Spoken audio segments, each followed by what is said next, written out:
1절에서 6절에 있는 말씀 속에서 전도자의 자세 또는 사도의 자세, 목회자의 자세를 보게 됩니다. 자, 여기서도 예수님께서 제자들을 이제 파송하시는데 하나님 나라를 전파하라고 보내시는데 바로 우린 여기서 꼭 기억해 둘 것이 예수님이 그 유대인들을 구원하러 오셨잖아요. 그죠? 우리는 불신자를 구원하러 오신 예수님으로 많이 알고 있는데 마태복음 1장 21절에 기해서 자기 백성을 저희 죄에서 구원할 자가 예수님이신 줄로 믿습니다. 그러니까 먼저는 하나님께서 율법을 통하여 율법적인 신앙을 하게 하십니다. 그 얘기는 뭐냐면 율법은 죄를 깨닫게 한다고 그랬습니다. 그래서 그 율법을 통해서 하나님의 법대로 말씀대로 살지 못하는 인간의 그 나약함, 인간의 그 본질적인 죄성, 악성, 독성을 깨달으라는 거죠. 그래서 먼저 율법을 주시는 거예요. 그 다음에 때가 되어서 예수 그리스도가 오신 줄로 믿습니다. 지금 예수님이 제자들을 내보내신 것도 그 불신자들에게 복음을 전하러 가는 게 아니고 바로 그 시대에 오늘날 말하면 기독교인들이라고 말할 수 있습니다. 그러니까 오늘날 그 시대에 이제 하나님을 믿는 유대인들을 가리킵니다. 아브라함의 후손 이스라엘 백성을 말할 수가 있습니다. 아멘. 그래서 그 전도자의 자세가 사도들의 자세가 아무것도 가지지 말고 지팡이나 배낭이나 양식이나 돈이나 두보롯을 가지지 말며 어느 집에 들어가든지 거기서 머물다가 거기서 떠나라.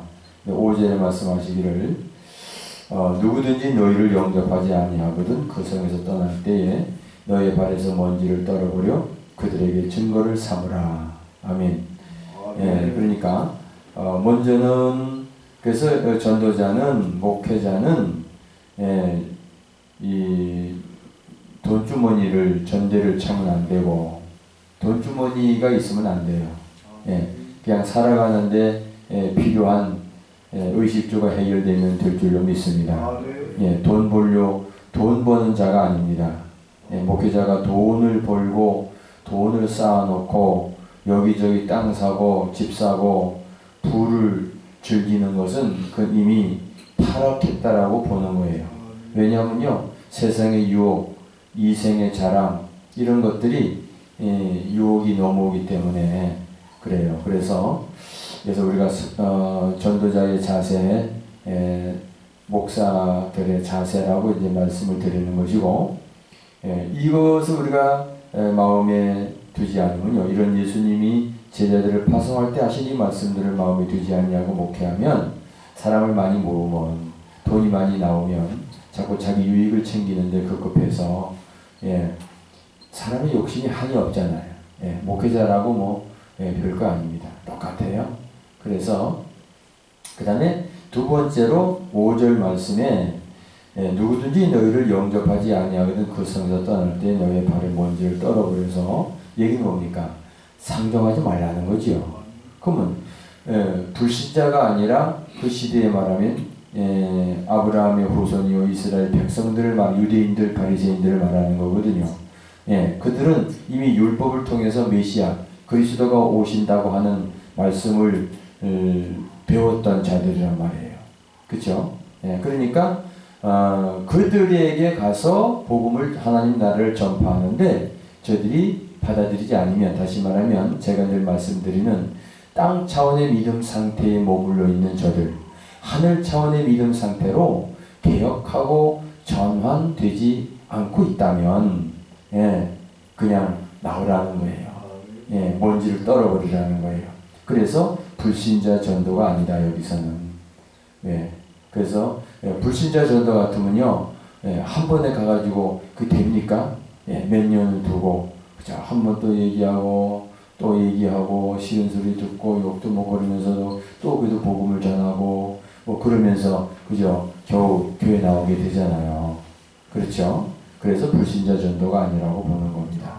예수님은 그 시대에 율법 아래 있는 자들을 구원하러 오셨어요. 그래서 갈라디아서에 사도 바울이 말씀하셨지요. 예수가 십자가에 죽어주신 것은 율법의 저주 아래 있는 자들을 예수의 보혈로 속량하셨다. 아멘. 예, 율법의 저주 아래 있는 자들을 속량했다고 했습니다. 할렐루야.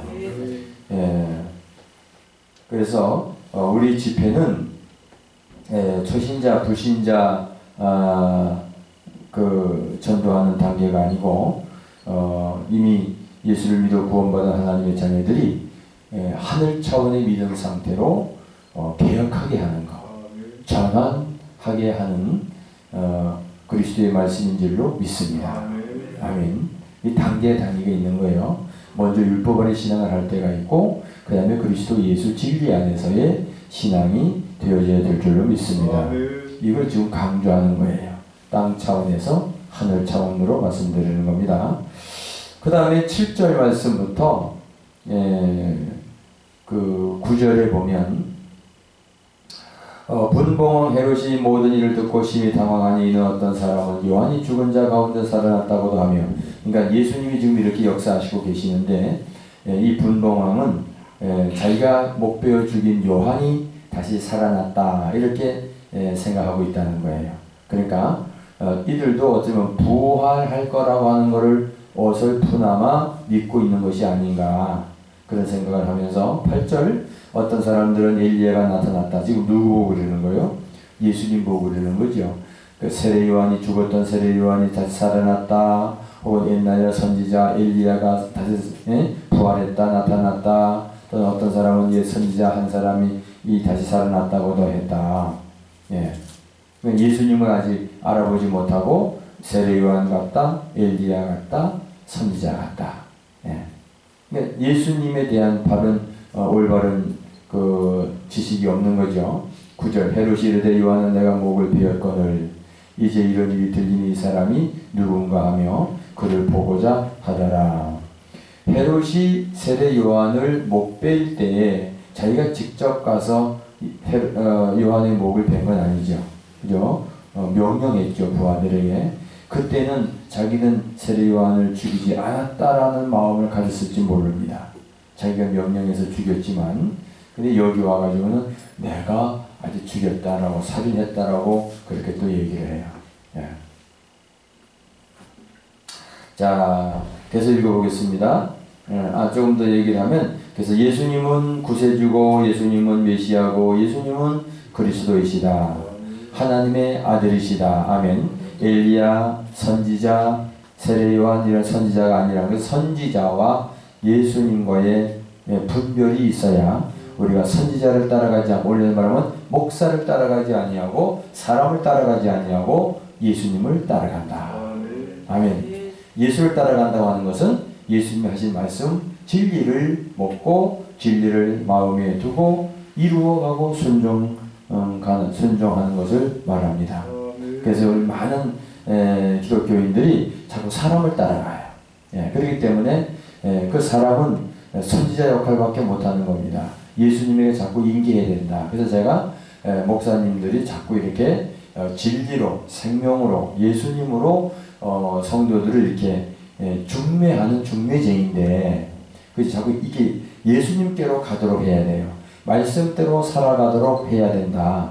그렇지 못하고 자꾸 자기 밑에 자기 수하에 두고 자기 목적을 챙긴다고 하는 것은 바로 그거는 바리새인 목사다.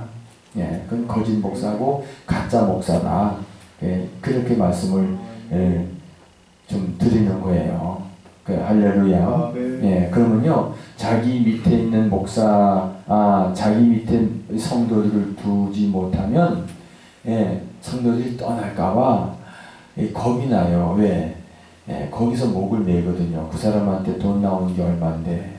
그렇기 때문에 그 목을 매는 거예요. 그건 하나님 믿는 건 아니죠. 사람 믿는 거죠. 그러니까 목사도 사람 믿고 성도도 사람을 믿는 거예요. 이건 바리새적인 구약 율법적인 신앙이 유대교적인 신앙이다라고 우리가 보는 거예요. 할렐루야. 그래서 이런 얘기를 하면 이제 바목들은 싫어하죠. 거목도 싫어하고 감옥도 싫어하는 거예요. 자기 수하에 두었던 성도들을 예수께로 인계하는 것을 그 하기 싫어 못하게. 결국은 그래서 예수께서 말씀하신 대로 바리새인들 보고 한 말이 너희가 산으로 들러 돌아다니면서 교인 하나를 얻으면 배나 지옥 자식 만든다는 게 그렇지 않은가. 그래서 이 지금은 말세의 지 말이기 때문에 더더욱 목사님들이 깨어있어야 될 줄로 믿습니다. 그 다음에 10절 보겠습니다. 사도들이 돌아와 자기들이 행한 모든 것을 예수께 여쭈니 데리시고 따로 벳세다라는 고을로 가서 떠나가셨으나 무리가 알고 따라왔거늘 예수께서 그들을 영접하사 하나님 나라의 일을 이야기하며 병 고칠 자들을 고치시더라. 날이 저물매 감에 12제자가 나와 여짜오되 무리를 보내어 두루 마을과 촌으로 가서 유하며 먹을 것을 얻게 하소서. 우리가 있는 여기는 빈들이니이다. 예수께서 이르시되 너희가 먹을 것을 주어라. 자, 무슨 얘기가 나옵니까? 오병이어의 기적의 역사를 말씀하고 있습니다. 누가복음 9장 10절로 17절에 오병이어의 기적을 말씀하시는데 조금 더 보겠습니다. 그래서 14절에 보니까 남자가 약 한 5,000명쯤 되더라. 그러면 이제 남자라고 하는 것은 여자 또는 노인들, 할머니, 할아버지 이런 분들을 뺀 거예요. 그래서 그분들을 다 합치면은 약 한 2만 명쯤 될 것 같다. 그러니까 한 그런 많은 사람들이 모였어요. 근데 예수님 몇 명씩 앉게 하라고 하셨죠? 때를 지어서 한 50명씩 앉으라고 했어요. 그리고 16절 예수께서 떡 5개와 물고기 2마리를 가져다 하늘을 우러러 축사하시고 떼어 제자들에게 주어 무리에게 나누어 주게 하시니 먹고 다 배불렸더라. 그 남은 조각을 12바구니에 거두니라. 아멘. 자, 여기서 예수님이 제자들에게 그 떡을 축사하고 나누어 주면서 무리들에게 가서 주라 그래요. 그죠? 그러니까 예수님이 직접 하신 게 아니고 제자들을 통해서 하세요. 그래서 여기서 우리가 육신적으로 얘기를 해도 우리 하나님께로부터 받은 거 있잖아요. 그죠? 받은 거를 나 혼자 먹어버리면 오병이의 기적이 안 일어나. 내가 받은 거 나누어주면 오병이의 기적이 일어나게 될 줄로 믿습니다. 할렐루야. 육신적으로도 그래요. 심은 대로 거두는 거죠. 또 영적으로도 그렇습니다. 영적으로도 제가 하나님께로부터 예수님께로부터 받은 진리의 말씀을 또 여러분들에게 나누어 주면 또 여러분들이 또 나누어 주면 오병이의 기적이 일어나게 될 줄 믿습니다. 그 얘기는 내 혼자 먹을 양식인데 나만 먹는 게 아니라 내가 먹은 것을 또 성도들에게 주니까 또 목사님들에게 주니까 그분들이 또 나가서 주고 이게 오병이의 기적이 한 사람 먹을 몫이 5,000명, 2만 명이 먹고도 남았다. 아멘. 12바구니에 거두었다 그랬는데 남은 조각이 이 12바구니도 이스라엘 백성을 가리킵니다. 12라고 하는 숫자는 야곱의 12아들 이스라엘 민족을 가리킨다고 볼 수 있습니다. 할렐루야. 자, 그래서 우리 이 대목에서 여기서 이제 이 누가복음 9장에서는 이렇게 이 17절로 끝을 맺는데 요한복음 6장으로 한번 가서 보겠습니다. 요한복음 6장에 가서 보면 예수님께서 그 오병이어의 기적이 일어난 사건을 쭉 얘기하시면서 어디까지 말씀을 이어지시냐면요, 영혼의 생명까지 말씀하십니다. 할렐루야. 자, 요한복음 6장에서 몇 절부터 보시냐면요, 보자 30절부터 보겠습니다. 29절부터 28절 봅니다. 27절 오랜만에 26절부터 봅시다. 예수께서 대답하여 가라사대 내가 진실로 너희에게 이르노니 너희가 나를 찾는 것은 표적을 본 까닭이 아니요 떡을 먹고 배부른 까닭이로다. 오병이의 기적이 일어난 후에 또 사람들이 몰려왔어요. 근데 예수께서 하신 말씀이 저들이 이 표적을 보고 그러니까 기적 속에 주님의 메시지를 깨달아야겠는데 그걸 알아듣지 못하고 그저 떡만 먹고 배부른 까닭에 또 떡 먹으려고 육신의 떡만 사모해서 또 예수를 찾아왔다는 거죠. 오늘날 기독교인들이 육신적인 문제 때문에 세상적인 문제 때문에 교회를 다니고 교회를 찾고 주여 주여 하는 자들이 많아요. 그렇죠? 그러니까 영적인 문제 때문에 나의 권고한 걸 알고 우리 지난번 세미나 때 그죠? 요한계시록 3장 그 라오디게아 교회에 말씀하신 주님의 말씀 너희는 부자라 부족한 것이 없다 하나 자기가 부족한 걸 모르고 권고한 걸 모르고 가난한 걸 모르고 가련한 것을 모르고 눈먼 것을 모르고 벌거벗은 것을 모르는 자들 이런 자들이 다 육신적으로는 부유한데 영적으로 가난뱅이라는 거 아닙니까? 믿음에 부유하지 못하다는 거 아닙니까? 그래서 불로 연단 금을 사서 부유하게 해라. 아멘.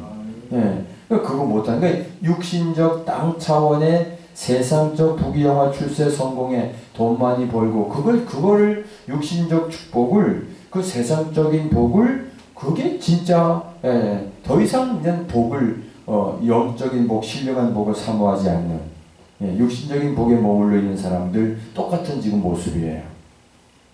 그런 자들이 뭐라 예수님이 내 입에서 너를 토하여 내친다고 했어요. 그래서 예수님이 여기서도 이렇게 말씀하십니다. 여기서도 너희가 나를 찾는 것은 먹고 배부른 까닭이로다. 육신의 문제, 육신의 떡의 문제. 그래서 27절 말씀하십니다. 썩는 양식을 위하여 일하지 말고 영생하도록 있는 양식을 위하여 하라. 이 양식은 인자가 너희에게 주리니 인자는 아버지 하나님의 인치신 자니라. 아멘. 저희가 묻되 우리가 어떻게 하여 하나님의 일을 하오리까? 그럼 하나님의 일을 어떻게 해야 되느냐? 썩지 않는 양식, 그죠? 썩는 양식이 있고 썩지 않는 양식이 있는데 그 물은 거예요. 그러면 썩지 않는 양식을 얻으려면 하나님의 일을 해야 되는데 하나님의 일이 무엇입니까? 어떻게 해야 됩니까? 물어요. 29절 예수께서 대답하여 가라사대 하나님의 보내신 자를 믿는 것이 하나님의 일입니다. 아멘. 하나님께서 보내신 자가 누구예요? 예수 그리스도이시죠. 독생자 예수님, 유일하신 예수님, 그 예수님을 믿는 것이 하나님의 일이다. 그럼 그 30절 또 보세요. 저희가 묻되 그러면 우리로 보고 당신을 믿게 하는 표적이 무엇입니까? 하시는 일은 무엇입니까? 이렇게 또 예수 보고 물어요. 기록된 바 하늘에서 저희에게 떡을 주어 먹게 했다함과 같이 우리 조상들은 광야에서 만나를 먹었나이다. 자, 이 사람들이 이 바리새인들이 이 사람들이 지금 출애굽기 16장 4절 또 15절에 있는 말씀을 들어서 예수님에게 말씀하십니다. 하늘에서 저희에게 떡을 주어 먹게 했다는 것 같이 우리 조상들은 광야에서 만나를 먹었나이다. 그러니까 그 이스라엘 백성이 애굽에서 나왔을 때 그저 광야에서 그 떡을 먹었죠. 그러니까 그거 이제 그런 기적을 이제 얘기하는 거. 그랬더니 예수님이 이렇게 대답하시죠. 32절입니다. 요한복음 6장 32절 시작. 예수께서 이르시되 내가 진실로 진실로 너에게 이르노니 하늘에서 내린 떡은 모세가 준 것이 아니라 오직 내 아버지가 하늘에서 내린 참떡을 너희에게 주시나니. 자, 참떡. 여기서 참떡은 무슨 떡이겠어요? 모세로 말미암아 주어진 떡은 육신의 떡이라면 참떡은 영혼의 떡, 생명의 떡. 아멘. 똑같은 생명의 떡인데 육신의 떡이냐 영혼의 떡이냐. 그래서 하나님의 떡은 33절 하나님의 떡은 하늘에서 내려 세상에게 생명을 주는 것이니라. 저희가 가로되 주여 이 떡을 항상 우리에게 주소서. 35절 예수께서 가라사대 내가 곧 생명의 떡이 내게 온 자는 결코 줄이지 아니할 터이요 나를 믿는 자는 영원히 목마르지 아니하리라. 아멘. 그러나 내가 너희들어 이르기를 너희는 나를 보고도 믿지 아니하는도다 하였느니라. 37절입니다. 아버지께서 내게 주시는 자는 다 내게로 올 것이요 내게 오는 자는 내가 결코 내어쫓지 아니하리라. 내가 하늘로서 내려온 것은 네 뜻을 행하려 함이 아니요 나를 보내신 이의 뜻을 행하려 함이라. 나를 보내신 이의 뜻은 내게 주신 자 중에 내가 하나도 잃어버리지 아니하고 마지막 날에 다시 살리는 이것이니라. 아멘. 아멘. 네, 또 내려가 넘어가겠습니다. 40절 내 아버지의 뜻은 아들을 보고 믿는 자마다 영생을 얻는 이것이니 마지막 날에 내가 이를 다시 살리리라 하시니라. 자기가 하늘로서 예수님이 하늘로서 내려온 떡이라 하심으로 유대인들이 예수께 대하여 수군거렸어요. 가로되 이는 요셉의 아들 예수가 아니냐. 그 부모를 우리가 아는데 제가 지금 어찌하여 하늘로서 내려왔다 하느냐. 예수께서 대답하여 가라사대 너희는 서로 수군거리지 말라. 나를 보내신 아버지께서 이끌지 아니하면 아무로도 내게 올 수 없으니 오는 그를 내가 마지막 날에 다시 살리리라. 선지자의 글에 45절 선지 이 글은 이사야 54장 13절의 말씀입니다. 저희가 다 하나님의 가르치심을 받으리라 기록되었은즉 아버지께 듣고 배운 사람마다 내게로 오느니라. 예수께로 올 자가 있고 예수님께로 오지 않을 자가 있죠. 다시 말하면 구약 시대에도 하나님의 말씀을 바로 알아들은 율법의 바른 선생을 만나서 배운 사람들은 메시아를 기다렸다는 거예요. 그죠? 그들은 예수를 만나게 되고 구원받게 된 줄 믿습니다. 근데 거짓 선지자한테 들은 사람들은 예수님 말씀, 하나님 말씀을 바로 듣지 않은 사람들은 예수께로 올 수 없다는 거죠. 아버지께서 오게 하는 자가 온다는 거예요. 예. 이는 46절 아버지를 본 자가 있다는 것이 아니라 오직 아버지에게서 하나님에게서 온 자만 아버지를 보았느니라. 자, 아버지 하나님에게서 온 자만 예수님이시죠. 예수님만 하나님을 보았다. 예. 진실로 진실로 너희에게 이르노니 믿는 자는 영생을 가진다니 내가 곧 생명의 떡이로다. 내가 곧 예수님이 생명의 떡이다. 자, 무슨 얘기입니까? 곧 예수님이 나를 먹어라 그러죠. 내 살을 먹고 내 피를 마셔라. 나를 먹어라. 그러니까 지금 하나님의 일이 무엇입니까? 어떻게 해야 하나님의 일을 하오리까? 라는 질문에 예수님의 대답은 결국은 무슨 말입니까? 내 살을 먹고 내 피를 마셔라. 아멘. 예, 그래서 50절입니다. 시작. 이는 하늘로서 내려오는 떡이니 사람을 하여금 먹고 죽지 아니하게 하는 것이니라. 51절 나는 하늘로서 내려오는 산떡이니 사람이 떡을 먹으면 영생하리라. 나의 줄 떡은 곧 세상의 생명을 위한 내 살이로라 하시니라. 아멘. 자, 쭉 내려가서 54절입니다. 내 살을 먹고 내 피를 마시는 자는 영생을 가졌고 마지막 날에 내가 그를 다시 살리리니. 55절 내 살은 참된 양식이요 내 피는 참된 음료로다.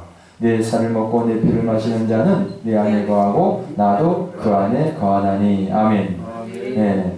살아계신 아버지께서 나를 보내시며 내가 아버지로 인하여 산 것 같이 나를 먹는 그 사람도, 예수님의 입에서 나온 진리의 말씀을 먹는 그 사람도 예수님으로 인하여 살리라. 아멘. 58절 이것은 하늘로서 내려온 떡이니 조상들이 먹고도 죽은 그것과 같지 아니하여. 그러니까 여기서 우리가 뭘 깨닫게 되죠? 모세가 기도했고 하나님께서 만나와 메추라기를 그저 그 이스라엘 백성 광야 생활할 때 내려줬지요. 예, 그게 얼마나 신비입니까? 근데 신비인데 무슨 떡이에요? 육신의 떡이죠. 예, 신비스러운데 육신의 떡이기 때문에 그 신비스러운 것도 영이 아니고 육이라고 보는 거예요. 영적인 것이 아니고 육적인 것이다.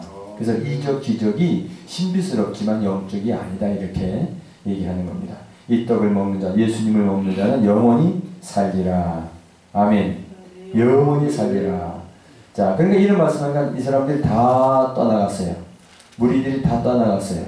예, 그리고 제자들도 60절에 이 말씀은 참 어렵다. 누가 이 말씀을 듣겠는가? 서로 수근거렸죠. 예, 그때 예수님이 이렇게 또 말씀하신 63절 다 같이요. 시작. 살리는 것은 영이니 육은 무익하니라. 내가 너희에게 말이 영이요 생명이라. 아멘. 자, 그러니까 하나님의 일이 뭐라고요? 예수를 먹는 건데, 예수를 먹는 게 뭐예요? 예수님의 살과 피를 먹고 마시는 건데, 예수님의 살과 피는 뭡니까? 예수님이 말씀하신 진리의 떡이에요. 그래서 크리스토스 레마, 예수님의 말씀이 내게 레마로 내 마음의 영혼의 양식으로 생명의 떡으로 내게 먹여져야 그 사람이 영생을 얻는다. 그걸 구원이라고 말한다 이겁니다. 할렐루야. 아멘. 예, 이 오병이의 사건을 통해서 예수님은 영생하는 생명의 떡, 자신을 주시려고 말씀하고 계시는 겁니다. 이걸 우리가 깨달아야 되는 거예요. 다시 얘기합니다. 땅 차원의 믿음 상태에 머물러 있는 사람들은 육신적 세상에 배불리 먹고 좋은 옷 입고 좋은 자가용 타고 다니고 남부럽지 않게 그렇게 윤택한 생활을 하고 부유한 생활을 하면 더 좋아.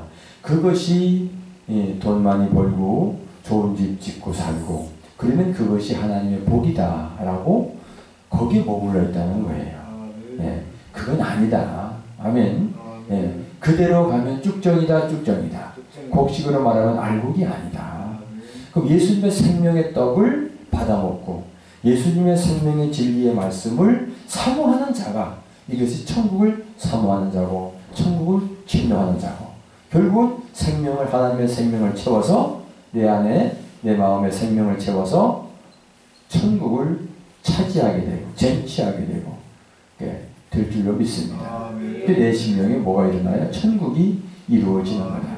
그 사람이 알곡 백성이고 예수님 언제 오실지 모르지만 예수님 만날 준비가 되어 있는 자고 천국의 기업을 유업으로 받을 하나님의 아들이다. 아멘. 그러니까 지금 우리가 말씀을 사모하는 거예요. 주님의 귀한 말씀은 내 발의 등이요 내 길의 빛이니이다. 할렐루야. 아멘. 믿습니까? 그래서 우리가 말씀을 사모해야 될 줄로 믿습니다. 자, 우리는 잠언서를 한번 보겠습니다. 잠언 4장 20절 한번 보세요. 잠언 4장 20절. 시편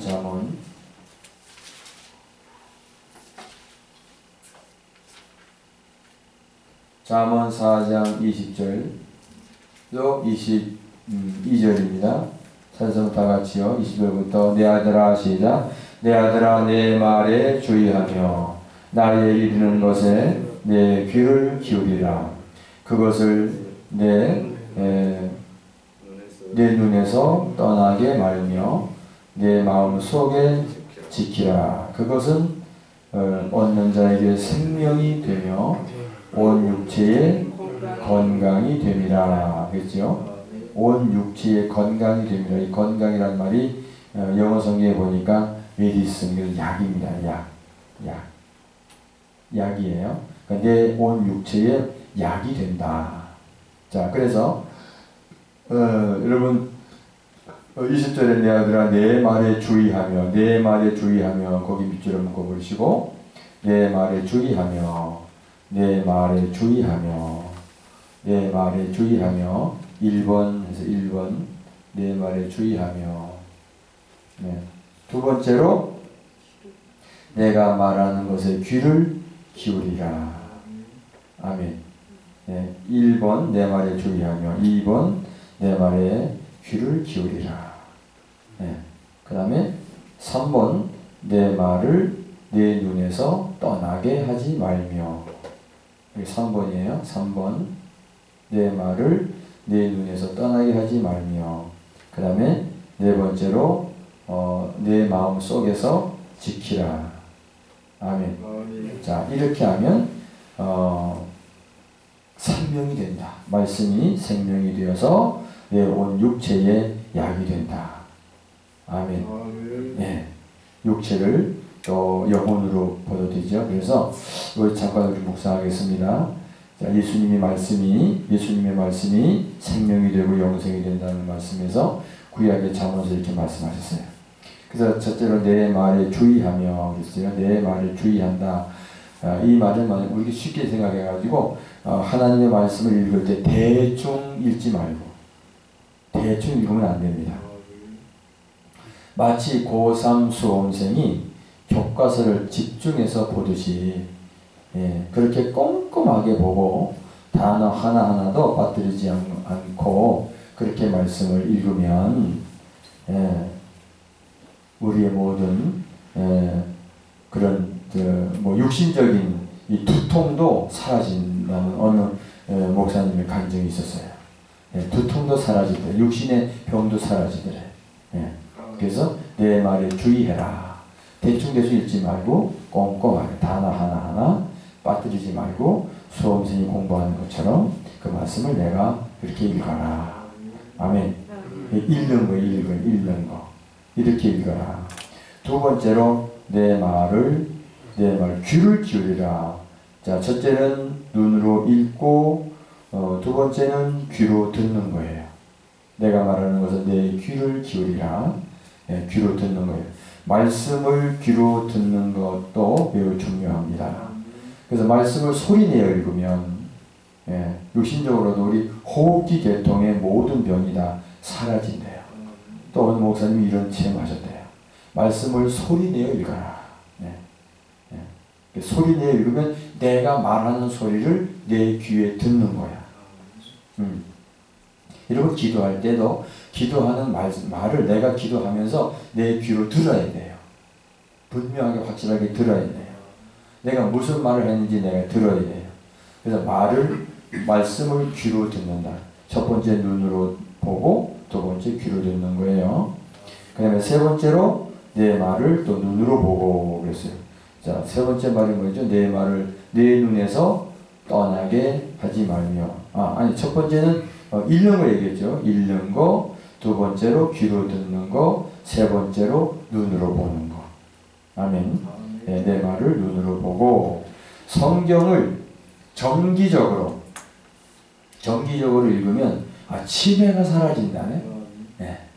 말씀을 정기적으로 읽는 습관을 길러야겠어요. 아멘. 정기적으로. 그러니까 육신적인 병도 이게 약이 되기 때문에 고침받게 되는 거예요. 오늘날 치매병이 아주 제일 무서운 병이라고 그래요. 그 다음에 네 번째로 내 속에서 지키라 그랬죠. 그래서 내 말을 마음속에, 내 속이 어디 마음이죠? 마음속에서 담아라. 마음속에 말씀을 담아라. 그래서 말씀을 마음속에 담는다는 것은 암송하기도 하고 내 말씀을 내 속에 자꾸 암송을 해야 내 속에 있게 하라는 겁니다. 아멘.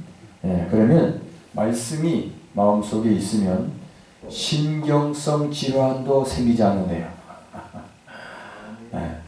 아멘. 신경성 질환,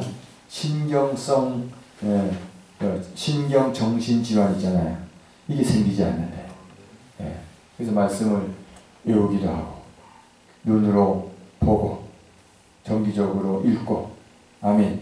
소리내어 읽고 집중해서 읽고 보고 말씀을 내 속에 자꾸 두고 생각하고 그러면 영육간 고침받고 새로워지고 약이 되고 생명이 또 우리 영어로는 생명이 채워지고 그죠?